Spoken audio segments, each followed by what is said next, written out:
Narito na nga ang ating latest update tungkol mismo kay Donnie Pangilinan at Bel Mariano, kung saan ngayon ay usap-usapan nga ang post ni Darren Espanto sa social media.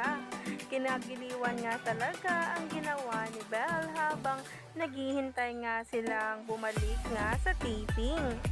Umani nga agad ito ng samot-saring komento, kaya naman sabay-sabay nating tingnan at alamin ang nasabing post na ngayon ay nagtitrending na nga at pinag-uusapan. Ano lang po siya, 55,000 na lang po. Bagay. Halloween.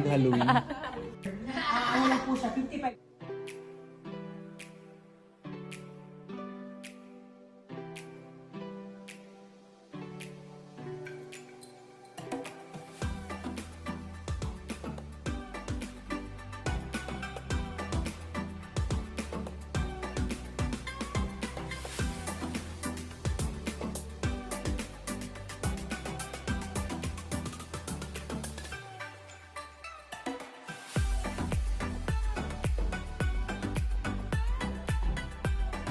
Talaga nga namang iba talaga ang galing sa Going Bulilit, na talagang hanggang ngayon ay nadadala pa rin nga nila ito.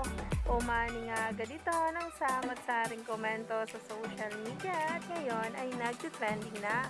Kaya naman, stay tuned lang tayo for more updates tungkol mismo kay Donnie Pangilinan at Bel Mariano sa mga susunod na araw.